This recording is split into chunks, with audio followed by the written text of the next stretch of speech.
All right, hello everyone. Welcome back to part 2 of the Festa song series. Yes. So we're really getting these parts down now. Exactly, yeah. We're not having to come back and re-record intros, which is what we've done before. That's a peek behind the curtain, guys. Getting more professional. Exactly. I've even written it into my notes.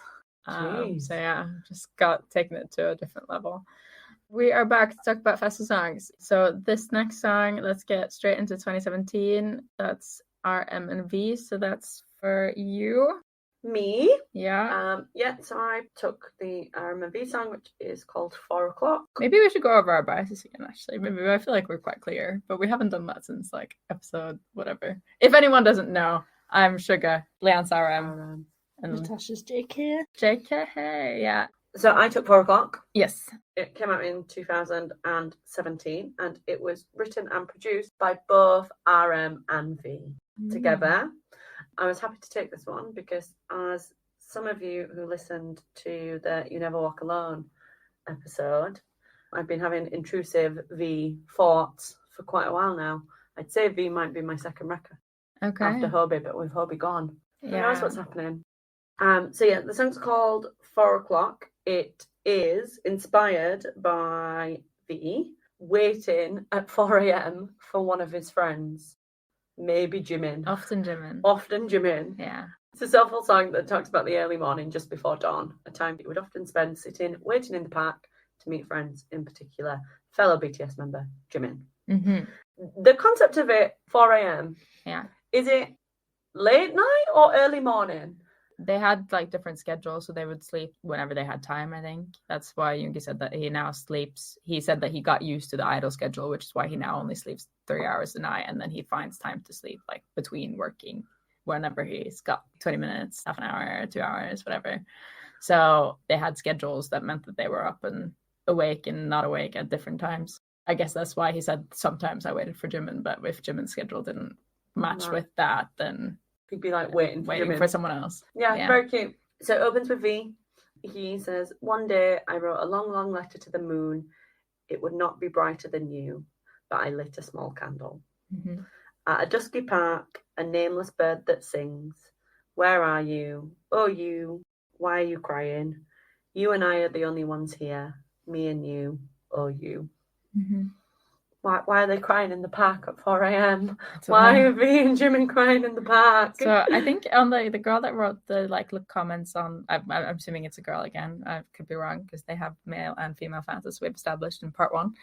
But whoever wrote the comment on the Genius lyrics said that the bird is meant to represent Jimin, yeah.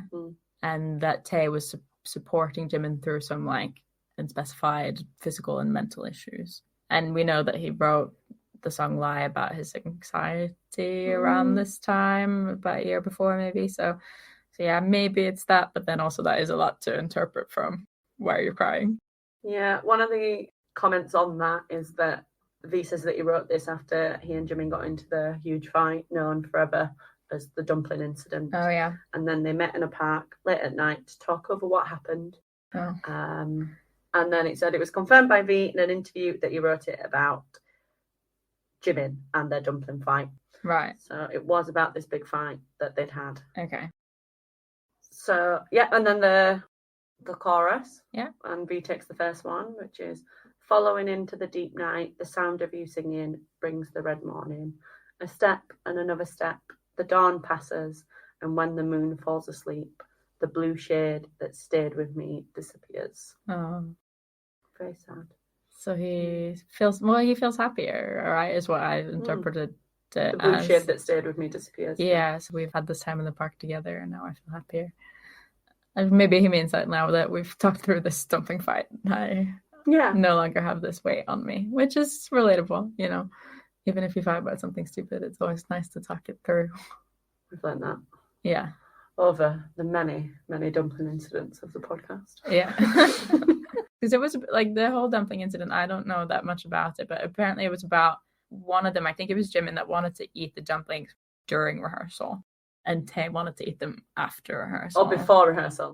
Yeah, one of them was hungry then, and then one of them wanted to eat later, essentially. So yeah, it's not a fight that I've had, but I've had similar fights. And they can be stressful, and so I understand why he felt like the blue shade disappeared. Then verse 2 is RM. Even today I live moderately, I walk in pace, moderately wearing down. The sun suffocates me and the world strips me naked. I can't help it, there's no other way. I collect my shelf.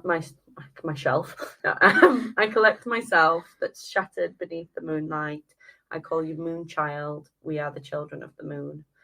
Moonchild is the reference to the song that later come out on Mono. It says it's inspired by this early song, 4 o'clock. And then I collect myself that's shattered beneath the moonlight. V releases a song called Scenery later that also talks of the collecting of pieces of moonlight in order to make the moon come back to him. So there's 2 references there to songs that they'd later have. Yeah. There's loads of songs about moon, so across the whole BTS canon, really. But yeah, for these 2 specific ones, yes. I breathe the cold night air. Yes, we are living and dying at the same time, but you can open your eyes for now. Just like that movie, the entire world is blue inside the moonlight.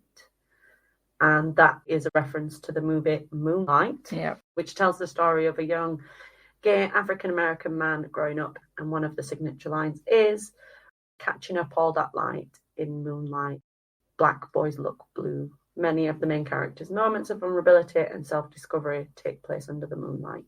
Yeah.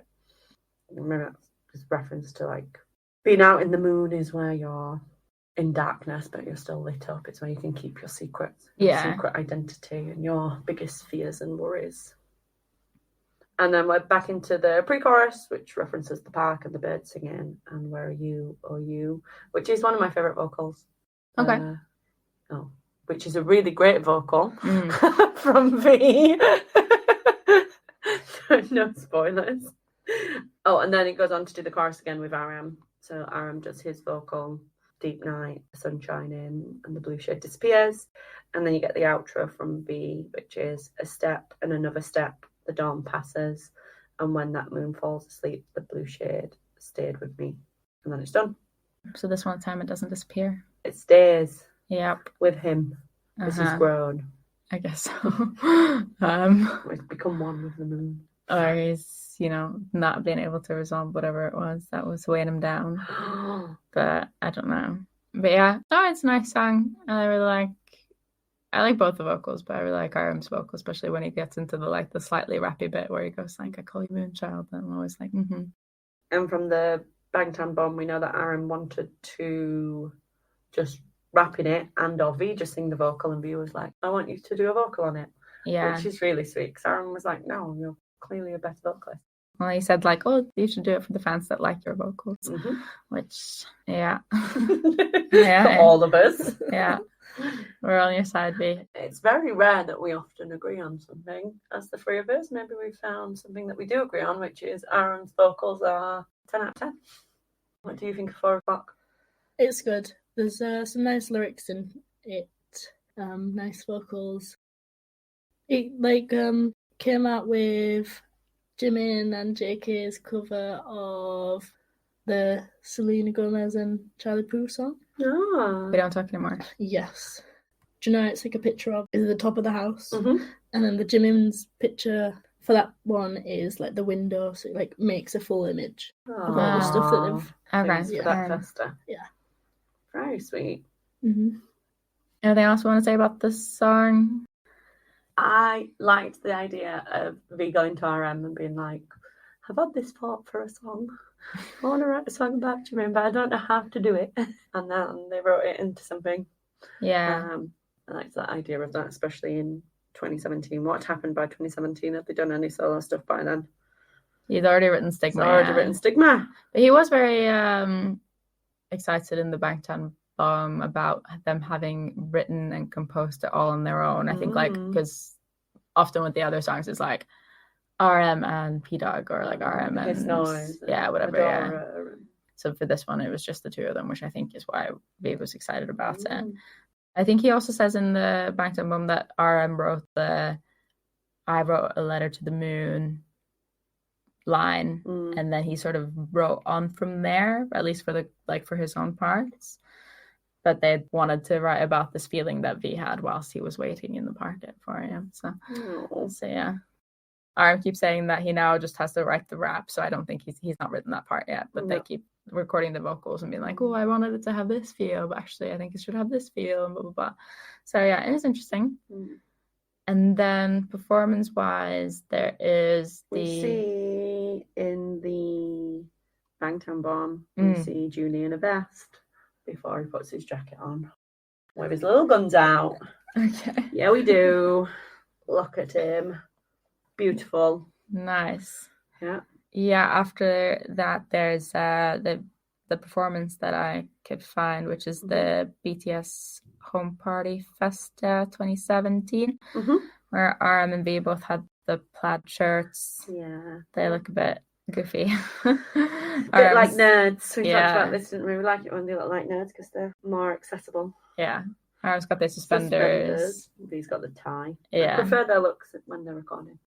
Tae's doing the sad song series Eyes a Lot I've written, but it crosses into Sexy Smolders sometimes. Yeah. And they sing the last chorus to each other. Yeah. Which is adorable. And then there's the really sweet clip of Jimin recording it. Yeah. Which is just... So there's a Bangtan Bomb where they practice the live stage, and then they practice the live stage in the studio first and then on the stage.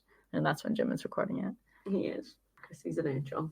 Yeah, he looks very, like, he will have known that it was about him, I'm sure. So he's probably quite, like, touched. Look, he's smiling now. It's like, look at what my boys did. Yeah, exactly. Aram also looks better in this as well, because he's wearing the sunglasses with the beige shirt. V is wearing a fancy flower shirt and some Jeffrey Dahmer glasses, I've written. And then Aram's just wearing jeans and like a sports shirt, which I did think he looked good in that. He does. And they rehearse in the room with the other members just sitting on the floor, and Suga and Jin are talking. And then JK and Jimin are singing along. I want to do something more interesting like next year. I'm tired of doing like just fun stuff. I want to do cool stuff. And then they go and rehearse on the set.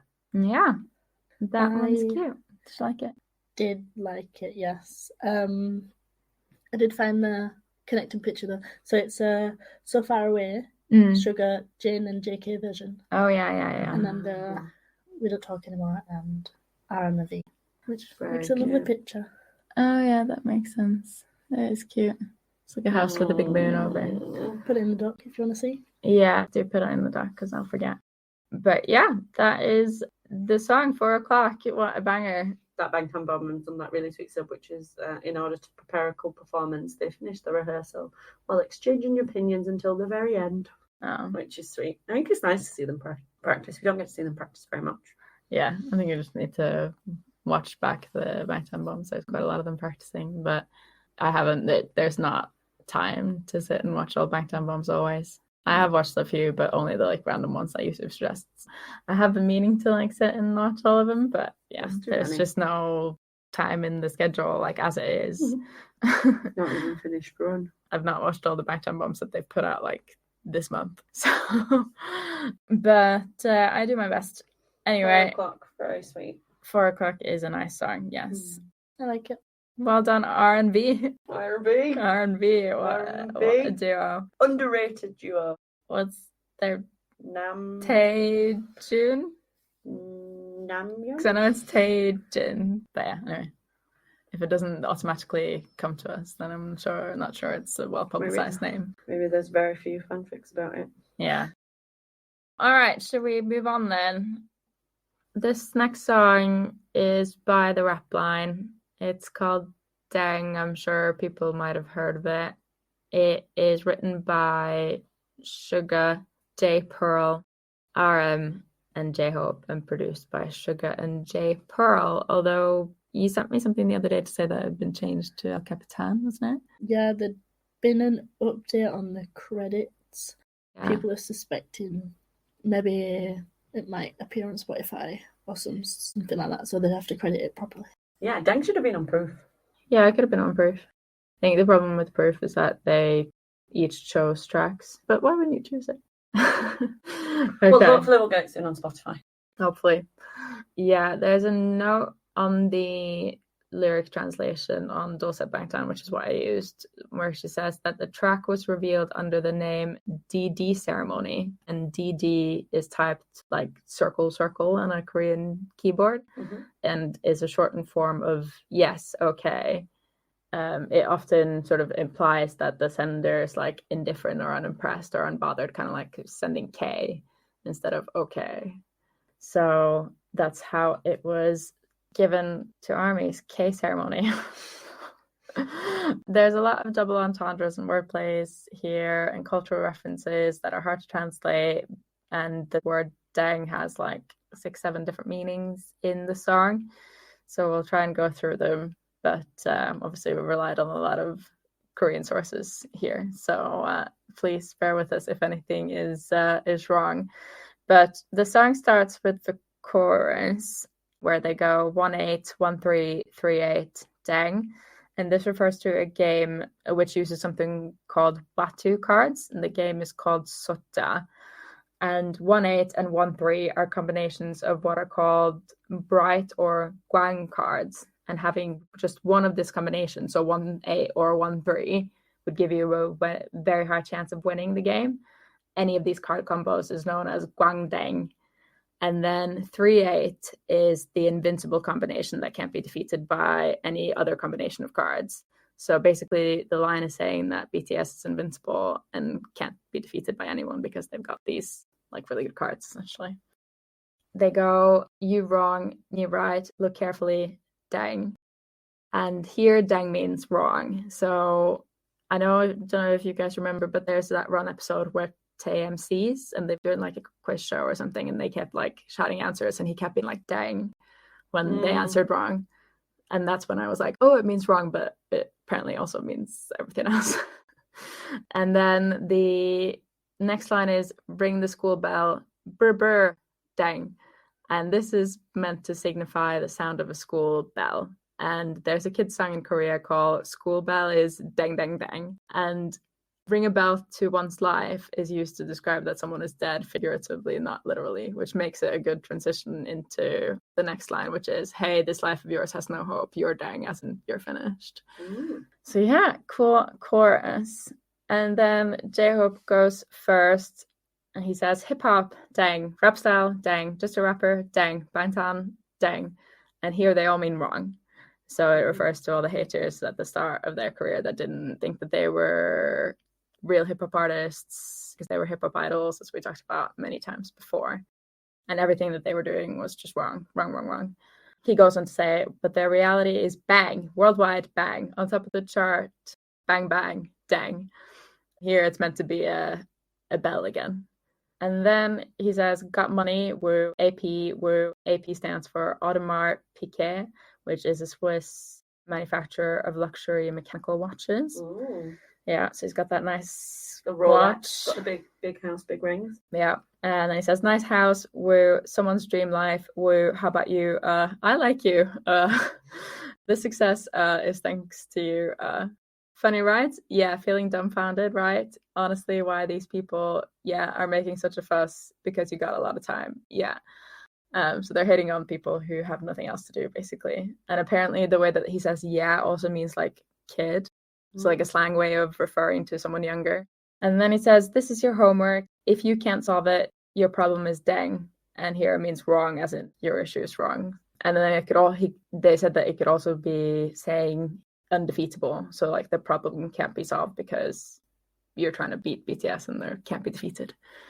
And then they do the chorus twice, and the second one changes to 1-8, 1-3, 3-8. Ddaeng, you wrong me right, look carefully. Ddaeng, stop for a second. Ice Ddaeng.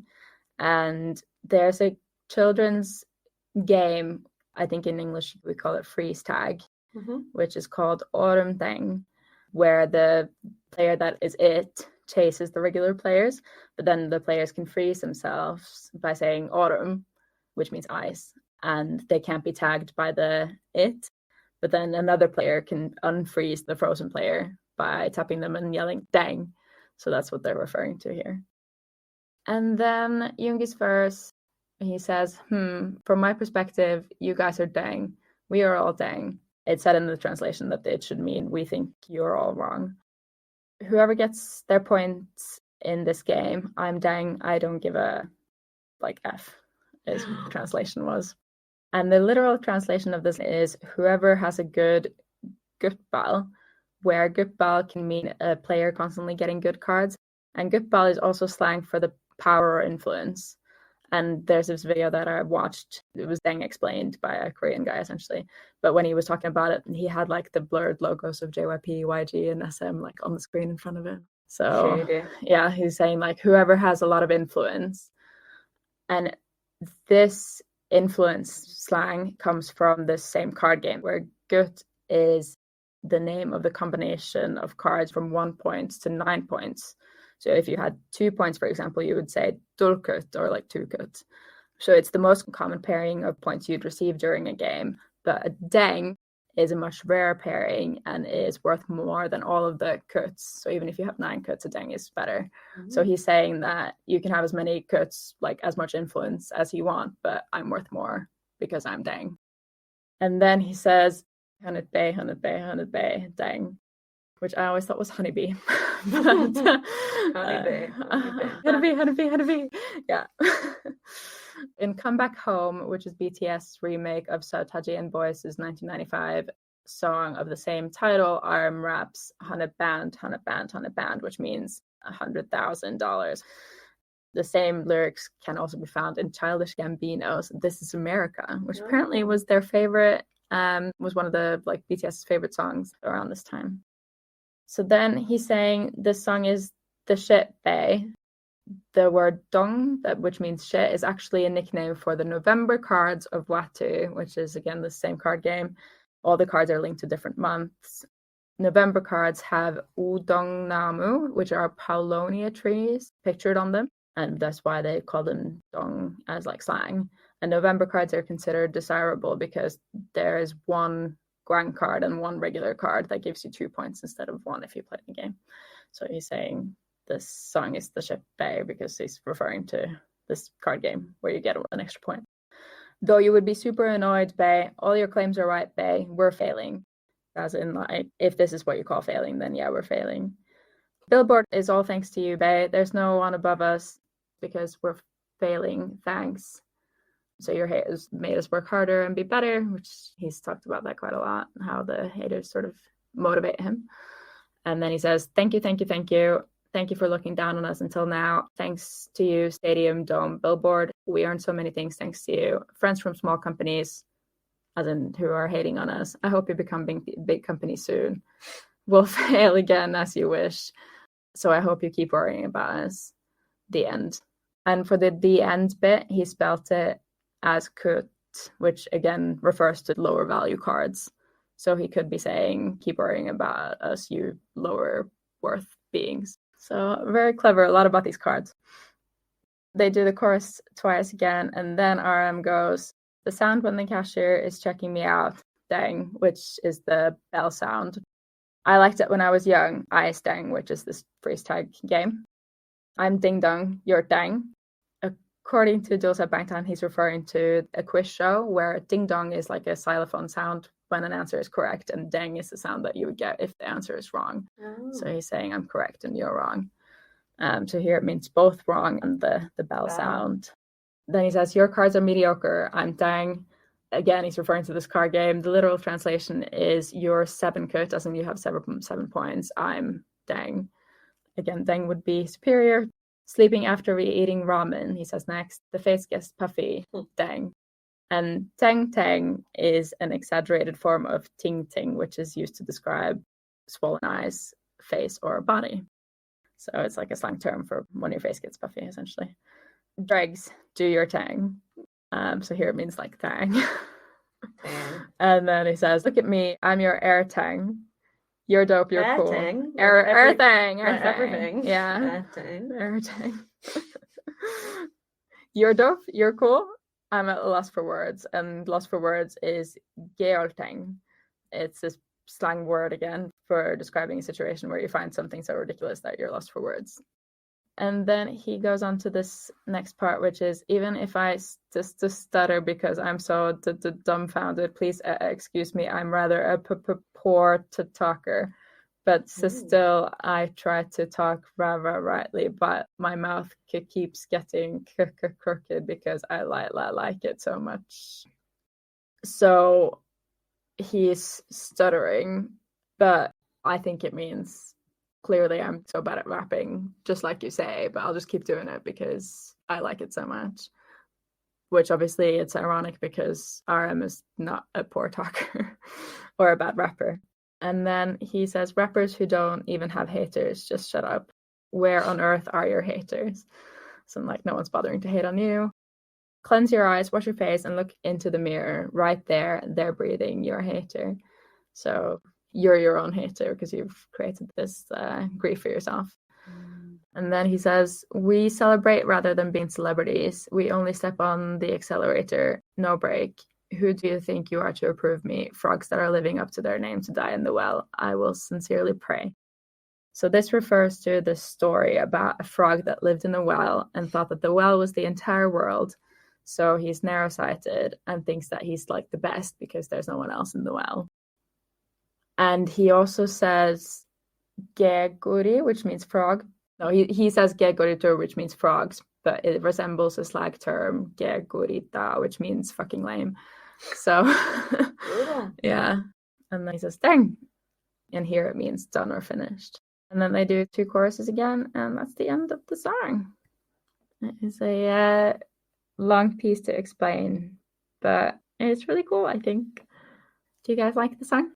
Yes. I think I first found out about it from the JK version, which we will get onto.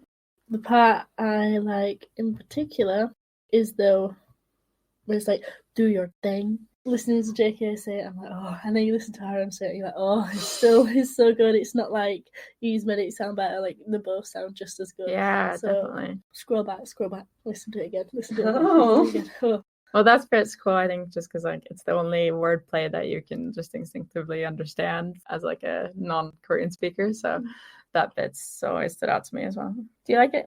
Yeah, I like it. Yeah. I think Ddaeng was then one of the first songs that I heard when we went to the BTS club night. Yeah. And I was like, oh shit, like everyone is like, because I waited a long time to go to the BTS club night because I wanted to be like more than 50% into the discography, and Ddaeng was one of those that wouldn't have come up on the playlist because it was too far away. A bit like Super Tuna. I think the first time I heard Super Tuna was at the BTS club night, and I was just like looking around like, what is everyone doing? This is like amazing. Everyone would just sort of do the gangster Ddaeng hand. We pretend we're super cool. Pretend that we're super gangster, yeah. Sort of hip hop Ddaeng. So everyone was like jumping around to it, and I was just like, oh, this is amazing. Like everyone here loves this. And then the same with Super Tuna, and you're all doing the like little choreo, and I'm like, I want to be part of this. Like I want to know more. I need to know more. I need to be more involved. I want to get all of the references. I really like Hobie's, because Hobie doesn't open often.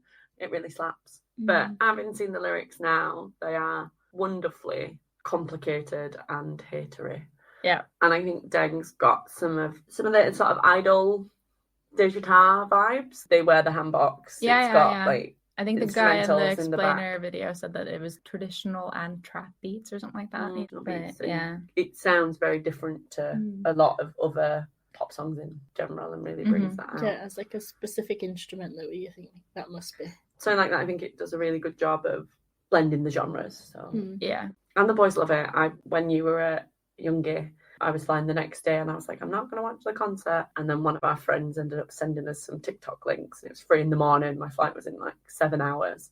And then when Youngie did Ddaeng, we were texting, and Natasha was like, I can't believe we missed Ddaeng. And I was like, oh, I'm going to see Ddaeng.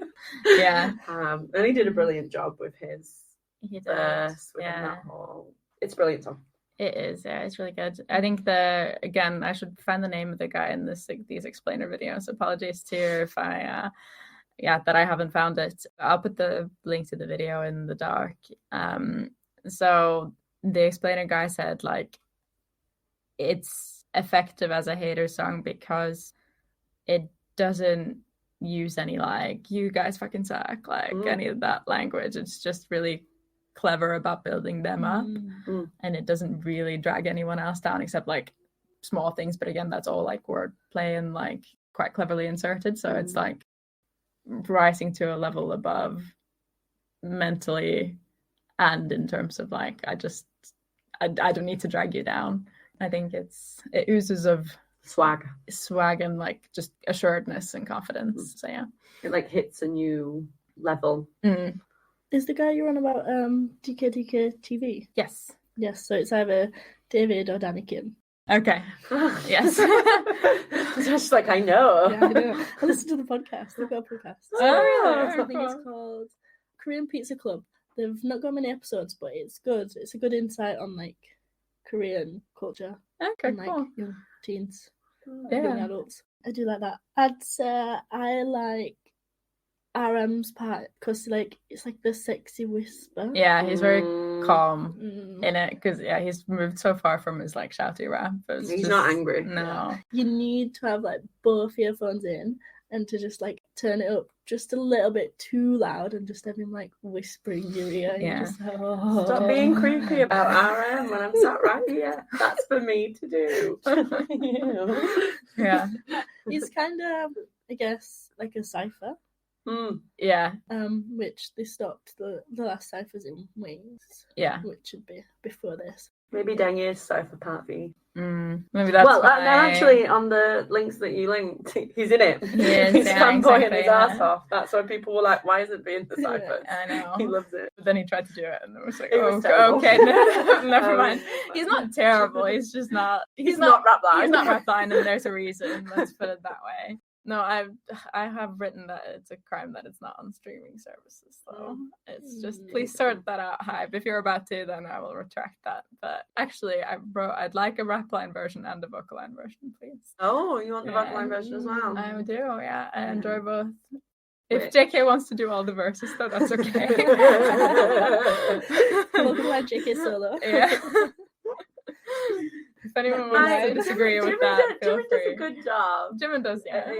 This would be like a good thing to do. Do you know they did their own music video to Spinebreaker? Yeah. They'd do like a good, like their own version of like Ddaeng, I think, if they did a music video. Yeah. Also, annoyingly with Ddaeng, it was at that stupid Magic Shop Master that we went at. That Magic Shop Master is better than my own personal concert. Yes. That's when they did the vocal. Imagine, right, you're there at that Magic Shop Master, and then they come on to do. Have you heard Ddaeng at this point? Mm-hmm. You've heard Ddaeng. You had it for a year. You had it for a year. Mm. So you've had it for a year. And they come on to do it, and then who opens the rap on the vocal line? Is it Jimin? It's Jin? Is it Jin? Yeah, I think it's Jin. And then Jin just starts rapping. You'd be like, oh no. No, just kidding. What's going on? But then like it just like progresses and all the other boys are there and you're all watching and then vocal line are rapping. Like imagine seeing Jimin rap. The vocal line are Yeah. they're very into the song. They're very which into it. We'll get to. Should we talk about the clips then? Because I think we've sort of progressed into them anyway. Ooh, I just have one more thing. Yeah. I've put that if it did go into like Spotify and if we got it to top charts, how good would it be just listening to it on like UK charts? Oh, I yeah. feel like there'd be a lot of like rappers or whatever that would be like, oh my god, what's this like Ddaeng stuff? Like what Ddaeng? And like you'd be like, here's my podcast where I explain all of it. Yeah, I want to know a bit more. Here you are. Stop being such a frog in a well. Pick up our podcast and be like, what? Yeah. Yeah, no, that'd be good. If it does come on Spotify, let's get it. Stream. Yeah, get it to that number one spot, guys. We can do it. It'll need an MV as well. We'll do one. Yeah. We'll do one. Just gangster chase. I'm in Kyle. I'll take Hobie's rap. I'm not taking that RM's. means that you're. That means you're rapping RM. Yeah. Yeah. Yeah, you like it, so it's good. Good thing. Do your thing. Well done, do your thing. Yeah. This was a little sample of our rapping skills, guys. Generation BTS's version of Ddaeng coming to Spotify soon. Can we do better than Jin? No, I'm just kidding. We can't. No, sorry, Jin. You're definitely better than we are. When we hit 100k listeners, then we will release Yeah, we should a version do of it in, Ddaeng. Yeah, fine. Hamburg. Yeah, that's what I'm So saying. go back to We can go back to Because, Korea. Yeah. That'd be really good. Yeah. When we've hit 100k listeners, we'll do a performance of Ddaeng. Yeah. And we're actually signed under hype for For amazing creators. insights. Content creators. Like, Yeah. actually, we've got some sneak peeks to look at. Release it. You're like, oh my god, guys. Anyway. Let's back to the real world. Performances. Should we go to BTS prom party in 2018? Yes. We shall. So there's a couple of performances on this one, not enough obviously, but there's the rappers' performance at the 2018 prom party Festa where they wear the modern hanbok, I think it is. And then Tae joins them like to jump around for a bit during I think it's the second chorus. So yeah, all the outfits are great. RM's got like the most visible hanbok, I'd say, with like light blue and the white sleeves. Sugar was in this phase where they used to like crimp half his hair, yeah, which actually I don't hate it. I've decided after watching really? this. I think it's fine in this because you can't really see it. Yeah, but he also like he's got this like vibe about him when they do his hair like that. I don't know if it was like what he was doing at the time where he looks really like wiry and like quite fancy. He looks quite different to where he looks now, I think. You know, there's like very famous Sugar fan cam of him in the silk from Blood, Sweat and Tears. He's kind of wearing the same outfit, but he's wearing the like dressing gown style robe over. He just looks he's got very the traditional fancy. hat. Yeah, he does. Yeah, I liked it. They look great. And J-Hope's one I would wear. Honestly, Obi looks great. With the deep burgundy red beat. Yeah, they just look really in their element. Yeah, they do, and they got the like blue robe over the like loose trousers. Yeah, just look great. But yeah, that performance is also really good. They do the song. There's not a lot to say about it, but they look very cool. There's a Bangtan bum of them working on this performance, and they're discussing like the first bit is them discussing the production of the song. So they're like, you can see like how involved they are with, you should remove the echo here and like add drums there, and like it's quite fascinating to watch. We talked about this, didn't we? If in the past we'd studied music and become music producers, i.e. we could identify the different notes and instruments, would we then be able to produce in the way that BTS? Yeah, I was like, I don't think we could. I don't think we'd be that talented. Is it learned or talent was the conversation. And I was like, even if I knew how to produce a song, I don't know whether I could like feel that, this bit should have cymbals, obviously. Because they cut and chop that there's no tomorrow. And I was like, the speed of decision making based on some sort of sound. They've got like a bigger vision. They look brilliant in this. They do. Yeah. RM in particular. At the start.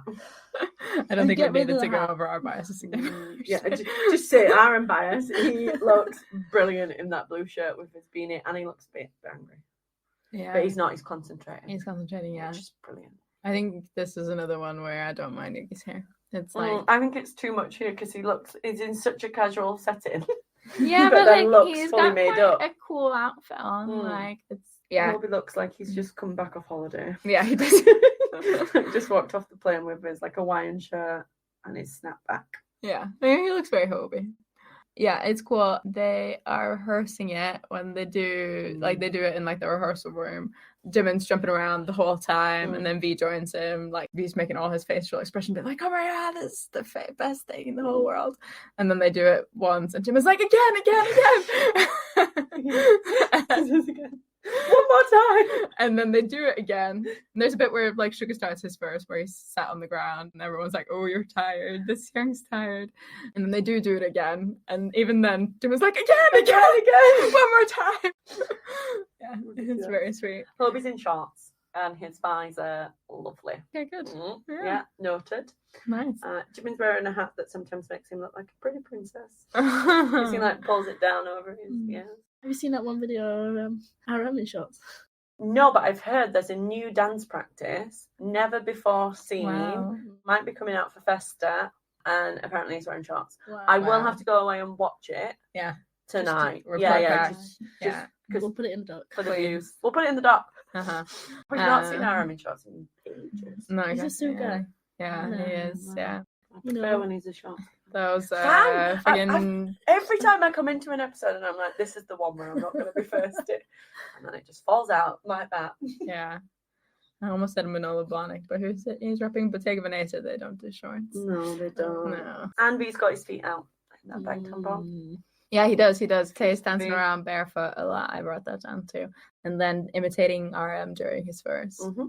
And then they practice it on stage.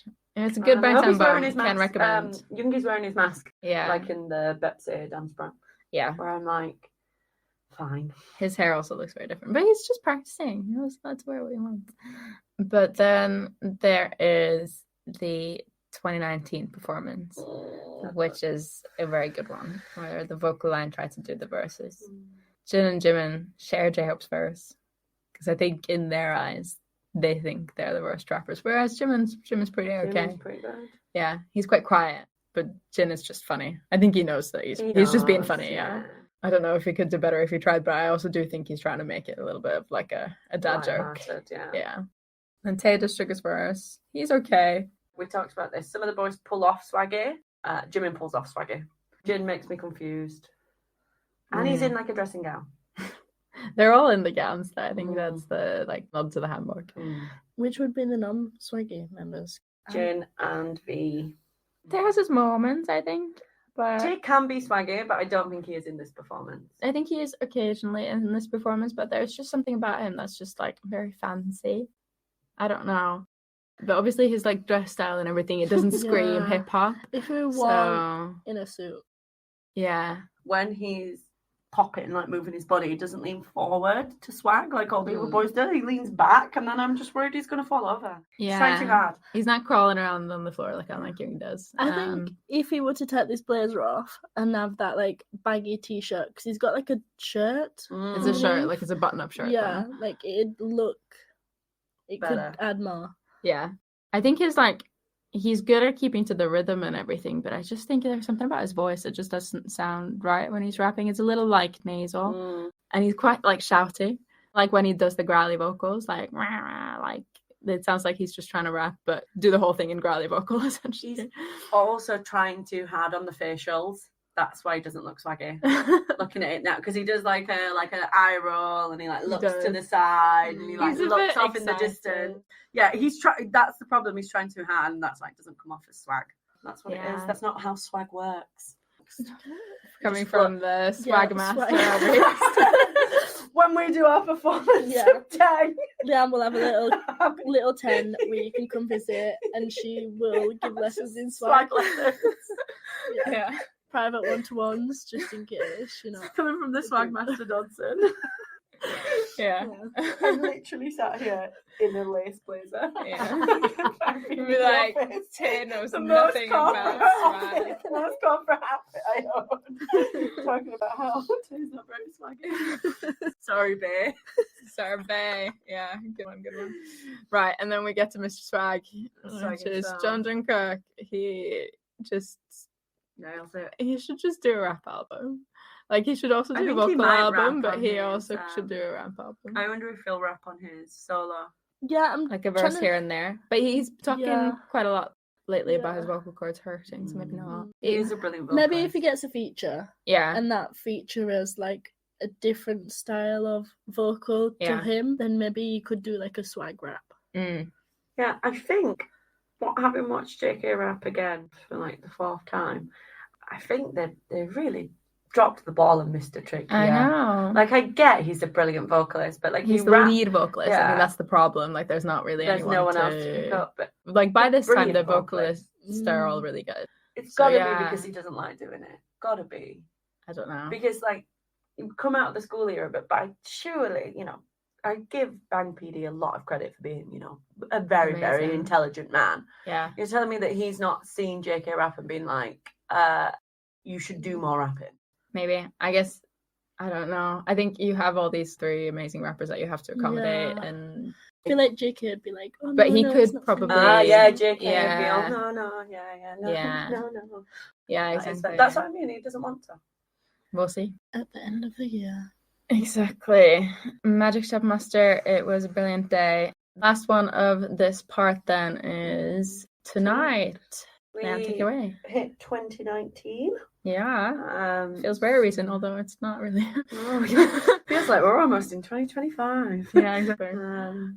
So we've got to 2019 now. We're on the 6th song that they've released as part of Festa. It's a Jin solo. It's called Tonight. It was written by Slow Rabbit, Hiss Noise, Jin, and RM, and it was produced by Slow Rabbit. And it is a really soft, beautiful vocal. Do you have the letter that he wrote about it? That I wrote this letter thinking of my pets. This is the first song written by me. I will work hard again and show a good song to armies next time. Thank you, armies. I think that's the whole thing. That's the whole thing. Yeah. So I wrote Tonight thinking about his pets. Yeah.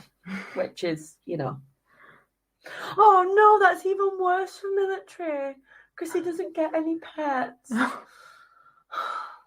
When I read the lyrics through, I was like, oh, this is really sad. Jin really misses me as Army. And then I was like, about the pets, like, oh, but now he misses the pets. Now I'm like, he can't have Army in the military and he can't have his pets in the military. I think all his pets had died by this point. Yeah, I was going to say, I thought he was written as a tribute to his dog that passed away. Yeah, so his family dog, Django, who was a stray dog before spending his last 12 years with Jin and his family, apparently, passed away in 2017, followed by Omuk and Ddaeng, who were his sugar gliders. They were cute. The sugar gliders, yeah. Yeah, in 2018 and 2019 they died. So yeah, he's got a lot of dead pets at this point. But also, that he went to RM and he was like, I want to write a song about my dead pets. And RM's like, sit down, get this out of you, let's write this song. So, verse 1 starts with, when this night passes, I'm afraid I won't be able to see you. The utterly clear gaze, the touch I got used to, the face that smiled at me. Will I be unable to see you again anymore? Like the little glazed eyes of the dogs. Yeah, I also read the lyrics right before, like, ever knew that it was about pets, and I was like, it's about him leaving for military service. What I thought, yeah. And he won't be able to see our eyes, like, at concerts and stuff, but no, it's about pets. But it's relevant. Yeah. It's relevant. I was really on my feels about it. Like, yeah. He misses Army so much. Same. No pets. But same pets and Army, right? Same levels of comfort. Exactly. So it goes on to the pre-chorus. In my everyday, you are there. Like Army or pets. In your everyday, I'm there. When the moon is gone and the sun rises, the 1 hour's been with me, will you be gone?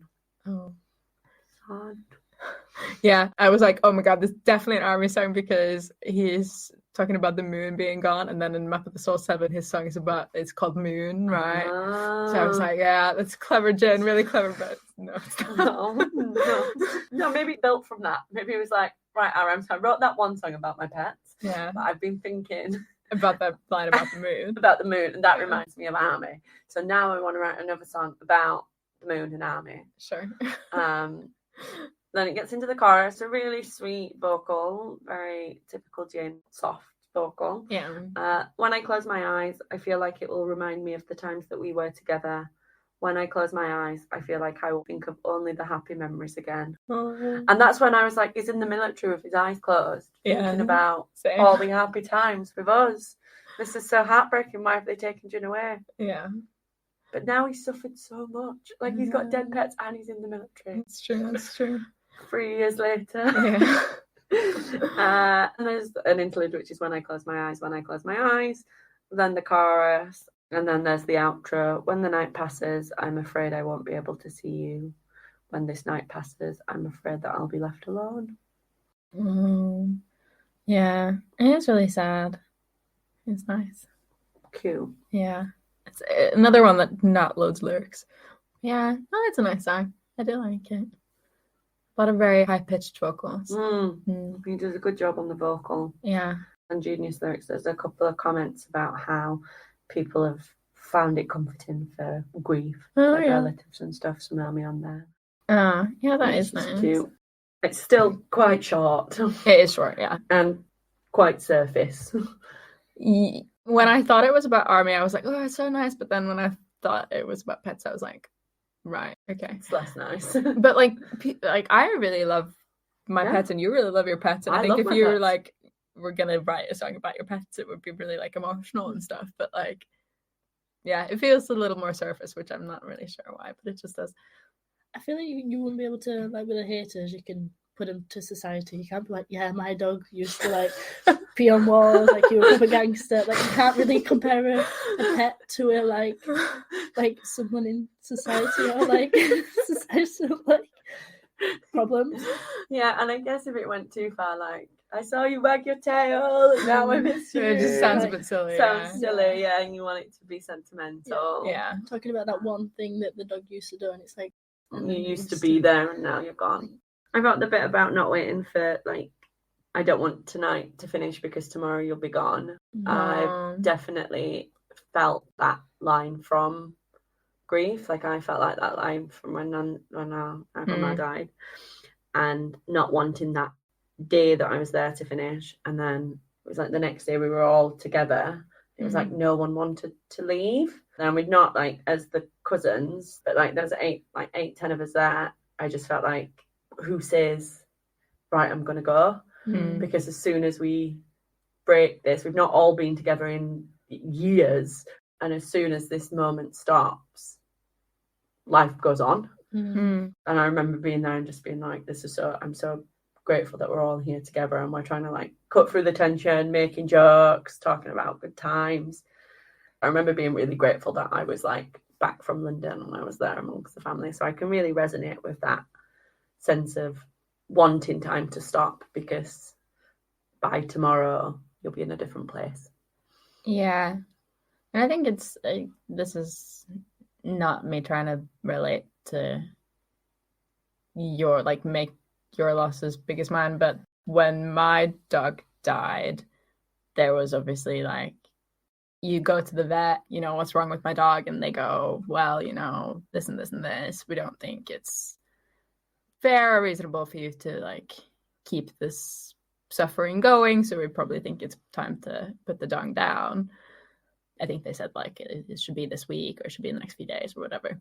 Obviously we took him home and like had a nice like little last day with him, but and like in the same sort of certainty that when you get to the next day, then that's it. Like, you know, you in a different way that you get with humans, you sort of know when they're gonna be dying, I guess. Yeah, well, it'd be, I think the only thing you can relate it to is to someone with cancer, right? Or like if you pull the plug of someone. Yeah. But like, even if someone with cancer, you don't go like, yeah, okay, Friday 4 p.m. like that's when we'll like give you the lethal injection.